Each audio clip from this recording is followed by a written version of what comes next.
sini saya Fitriana Duere yang akan memandu jalannya diskusi pada hari ini.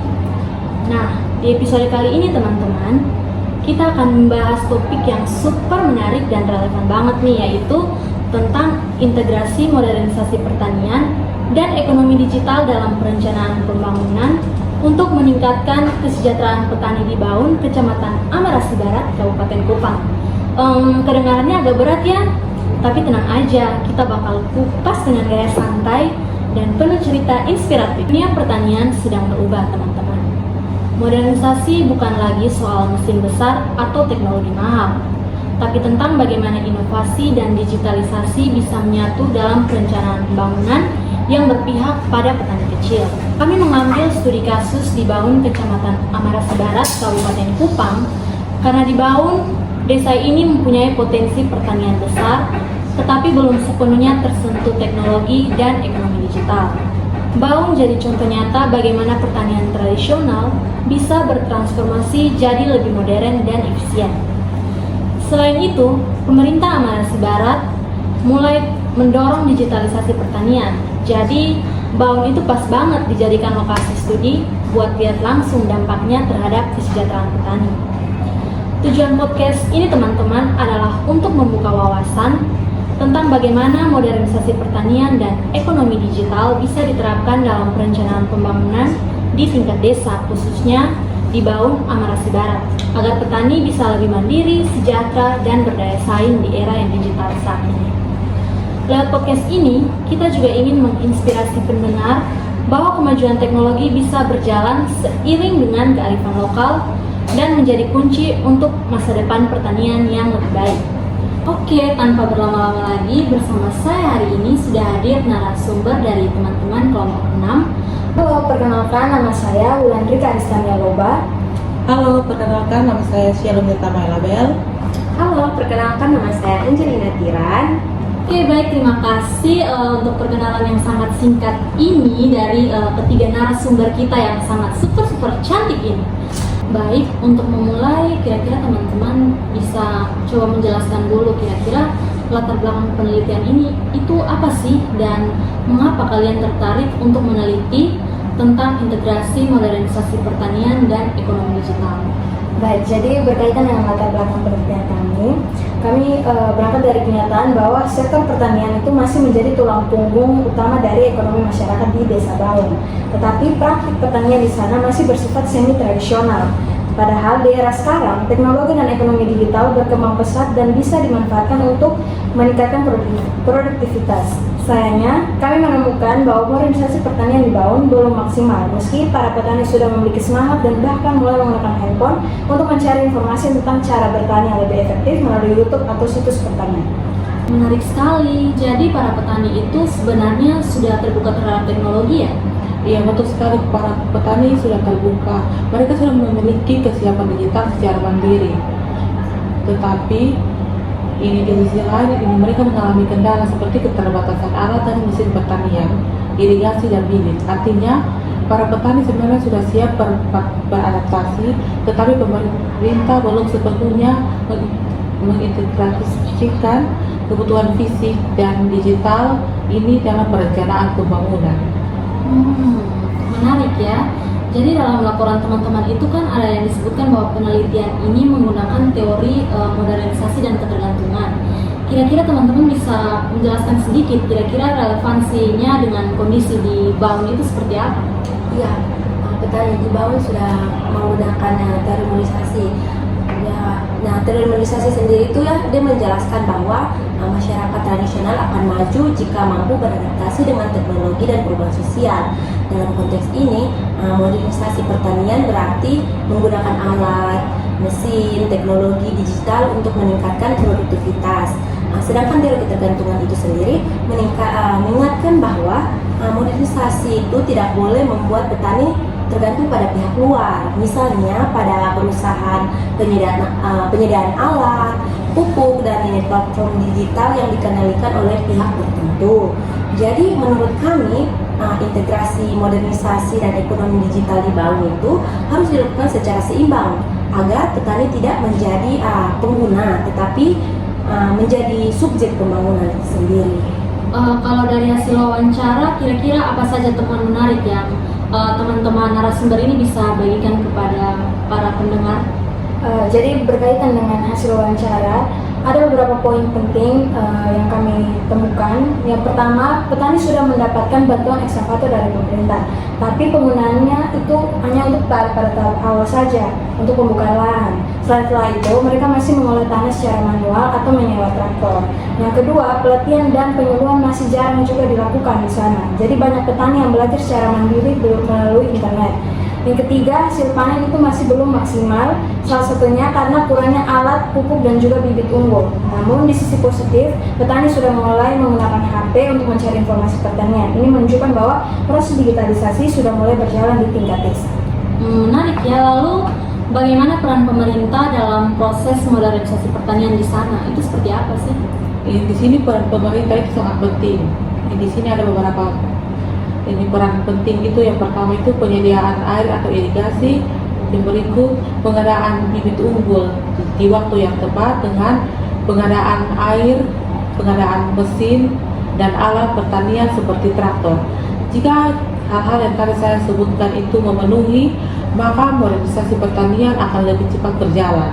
Pemerintah juga perlu menyusun kebijakan yang menghubungkan kebutuhan fisik dengan pelatihan digital agar petani bisa memanfaatkan teknologi dengan efektif. Menarik ya.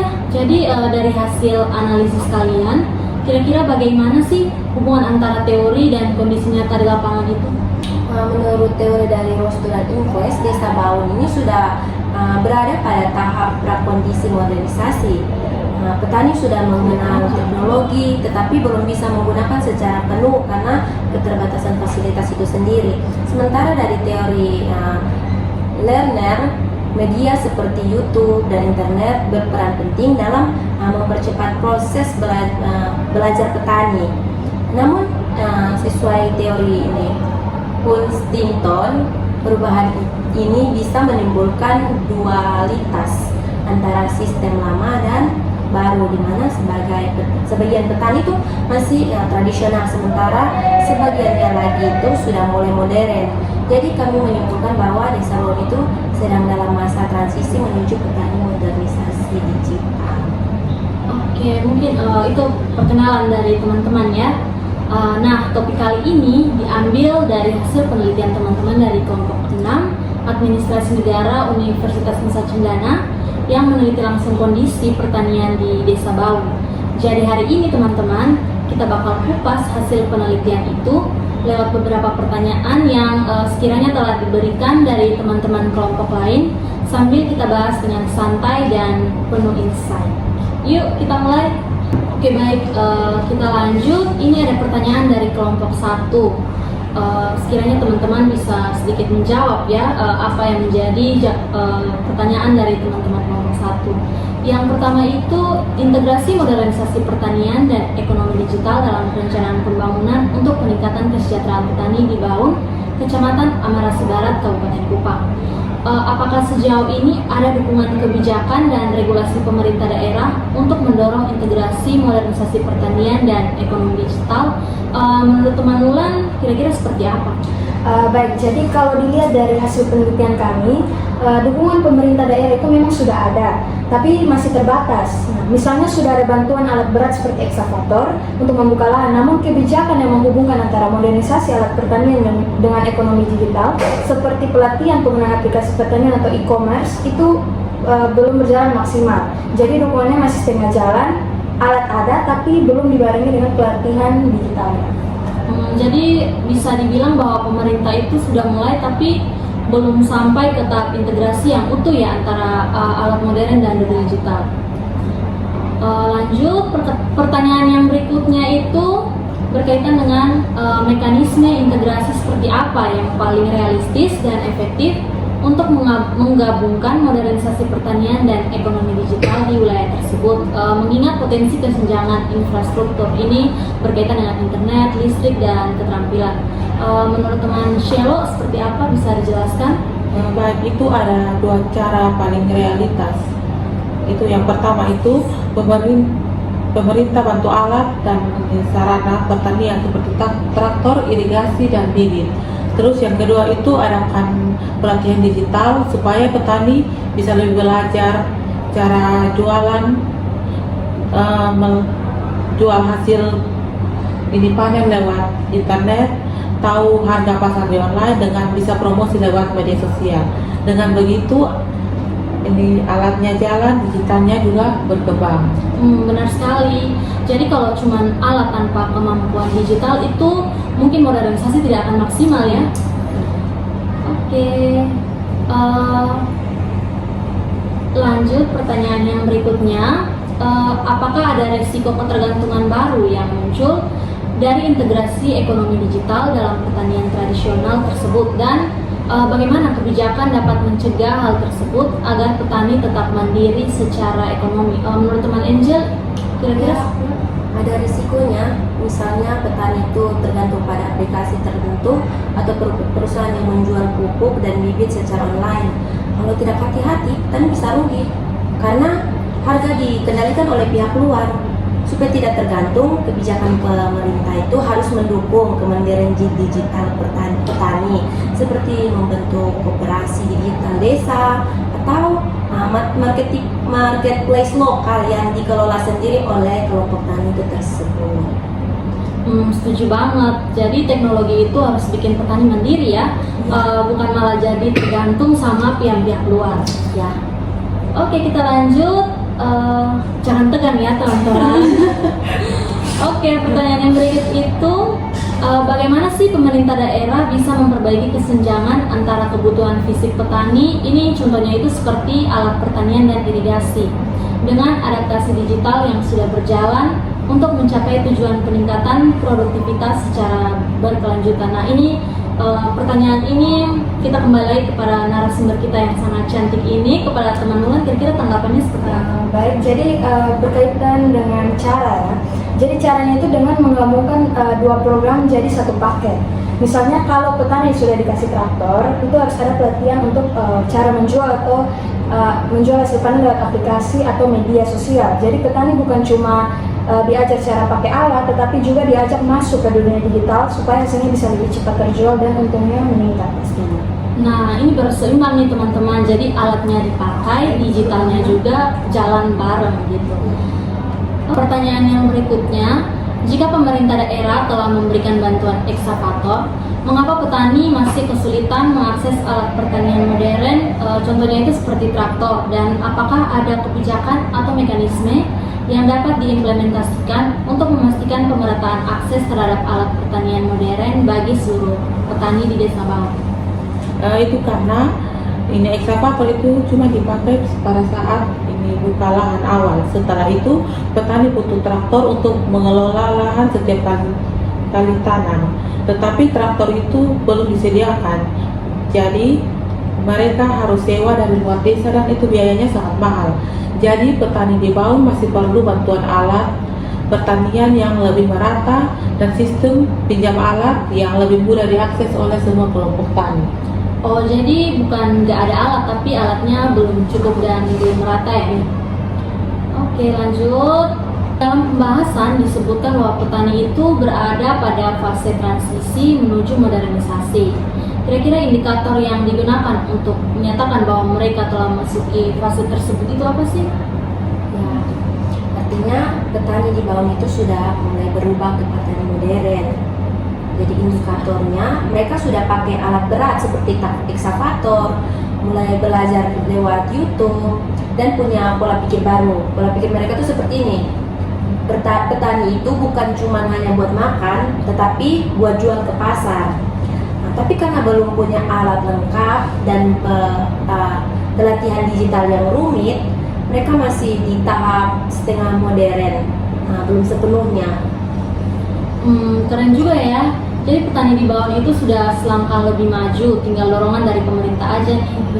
Benar-benar modern. Pertanyaan yang berikutnya itu, permasalahan utama yang dihadapi petani di Desa Baung menurut hasil penelitian teman-teman itu apa sih? Coba teman Mulan bisa menjelaskan. Ya baik, jadi berkaitan dengan masalah-masalah yang ada di petani di Desa Bawang itu, berdasarkan hasil penelitian kami di lapangan, ternyata petani di Desa Bawang itu masih menghadapi beberapa masalah besar yang saling berhubungan. Yang pertama, itu ada alat pertanian modern yang masih sangat terbatas. Mereka memang pernah dapat bantuan ekskavator untuk buka lahan, tapi untuk pengolahan sehari-hari mereka masih pakai cara manual atau harus sewa traktor dari luar desa dan itu biayanya mahal. Yang kedua, ada masalah air dan juga irigasi. Jadi banyak lahan pertanian yang bergantung pada curah hujan, jadi kalau musim kering, otomatis tanamannya mudah gagal panen. Yang ketiga, bibit dan pupuk sering datang terlambat, bahkan kadang tidak sesuai dengan waktu tanam. Akibatnya hasil panen jadi kurang maksimal. Yang keempat, itu pelatihan atau penyuluhan dari pemerintah masih jarang dilakukan juga di sana. Akibatnya petani kurang dapat bimbingan soal teknik bertani yang lebih modern dan penggunaan teknologi digital. Jadi semua masalah-masalah ini yang sudah saya sebutkan tadi sebenarnya bukan karena petani yang tidak mau maju, tetapi karena ada dukungan dari pemerintah dan fasilitas yang belum memadai. Jadi kalau keempat hal itu bisa diperbaiki, ya potensi pertanian di bawah pasti bisa meningkat besar. Wah, jadi jelas banget ya. Jadi masalahnya itu bukan di petaninya, tapi di sistem pendukungnya, mulai dari alat, air, sampai pelatihan yang belum maksimal. Jadi kalau semuanya dibenahi, petani bawang pasti bisa jauh lebih sejahtera ya. Lanjut, pertanyaan yang berikutnya itu kira-kira apa saja sih strategi yang dapat dilakukan oleh pemerintah daerah untuk meningkatkan efektivitas integrasi modernisasi pertanian dan ekonomi digital dalam perencanaan pembangunan, dan kira-kira bagaimana strategi tersebut itu dapat diimplementasikan di tingkat lokal? Jadi baik, strateginya itu harus menyeluruh seperti program bantuan alat pertanian disatukan dengan pelatihan digital, terus membangun internet dan listrik yang memadai di Desa Bawang. Terus yang berikut, arahkan pelatihan rutin untuk petani, dan yang terakhir, libatkan kampus dan pihak swasta biar ada inovasi baru. Jika semuanya berjalan bareng, integrasi modernisasi dan digitalisasi pasti berhasil di tingkat lokal. Langkah yang sangat konkret sekali ya. Jadi kalau strategi ini diterapkan, tentunya Bawang itu bisa jadi contoh sukses buat desa-desa yang lain ya. Oke, lanjut, pertanyaan yang berikutnya itu kira-kira bagaimana sih penerapan ekonomi digital membantu meningkatkan pendapatan dan akses pasar petani di Bawang? Menurut teman Angel, kira-kira? Ekonomi digital itu membuat petani lebih mudah ya dalam mengakses informasi, harga pasar, dan teknik mereka bertani lewat HP. Mereka juga bisa promosi dan jual hasil panen mereka itu lewat media sosial tanpa perantara. Jadi untungnya lebih besar. Walau masih sederhana, itu bukti bahwa petani di Bawang itu sudah mulai modern. Kalau ada petani dan internet yang memadai, ekonomi digital bisa menjadi cepat dan meningkatkan kesejahteraan petani. Setuju banget. Jadi dunia digital saat ini itu benar-benar bisa dibuka peluang baru buat petani supaya lebih mandiri dan sejahtera. Oke teman-teman, ini pertanyaan terakhir ya buat teman-teman kelompok 6. Jadi bagaimana peran pemerintah daerah dalam mengintegrasikan modernisasi pertanian dan ekonomi digital ke dalam perencanaan pembangunan untuk meningkatkan kesejahteraan petani di Desa Bawang? Ya, jadi peran pemerintah daerah itu sangat strategis sebagai penghubung antara kebutuhan petani dan juga kebijakan pembangunan. Jadi pemerintah harus memfasilitasi adanya pengadaan alat, menyediakan irigasi, serta menyusun program literasi digital. Jadi laporan penelitian menegaskan bahwa tanpa intervensi aktif dari pemerintah, petani akan tetap berada dalam fase semi modernisasi. Jadi pemerintah menjadi motor penggerak agar kesejahteraan petani itu benar-benar meningkat. Setuju banget nih. Jadi kalau pemerintah dan petani jalan bareng, modernisasi itu bukan lagi mimpi tapi kenyataan. Nah, itu dia sobat pendengar, dari hasil penelitian di Desa Bawang kita bisa melihat bahwa modernisasi pertanian dan ekonomi digital itu harus berjalan seiring dan saling mendukung ya. Pemerintah tentunya perlu berperan aktif dan petani juga harus belajar serta beradaptasi dengan teknologi yang semakin lama semakin modern ini. Jadi kalau dua hal ini bersinergi, bukan tidak mungkin kesejahteraan petani di Bawang dan di seluruh Indonesia bakal meningkat pesat. Kesimpulan dari podcast kita pada hari ini, yaitu dari pembahasan dapat kami simpulkan bahwa Modernisasi pertanian dan ekonomi digital di Desa Baung, Kecamatan Amarasi Barat memiliki potensi besar untuk meningkatkan kesejahteraan petani. Para petani sudah mulai beradaptasi dengan teknologi seperti menggunakan handphone dan internet untuk mencari informasi pertanian. Namun, keterbatasan alat pertanian, irigasi, bibit, serta kurangnya pelatihan digital masih menjadi hambatan utama. Oleh karena itu, peran pemerintah sangat penting dalam menyediakan fasilitas fisik dan mendukung pelatihan digital agar petani bisa benar-benar mandiri dan berdaya saing. Integrasi antara alat modern, pelatihan digital, dan dukungan kebijakan yang tepat akan menjadi kunci menuju pertanian modern yang berkelanjutan. Wah, seru banget ya obrolan kita hari ini. Jadi intinya kemajuan pertanian gak cuma soal mesin canggih, tapi juga soal bagaimana petani bisa beradaptasi dengan ekonomi digital dan memanfaatkan teknologi dengan bijak. Semoga dari pembahasan ini kita semua jadi lebih paham bahwa masa depan pertanian ada di tangan generasi yang mau berubah dan berinovasi. Terima kasih buat teman-teman narasumber dan pendengar setiap podcast kita hari ini. Sampai jumpa di episode selanjutnya. Tetap semangat, tetap produktif, dan jangan lupa majukan pertanian Indonesia lewat inovasi dan digitalisasi. Saya Fitria pamit undur diri. Bye dan sampai jumpa.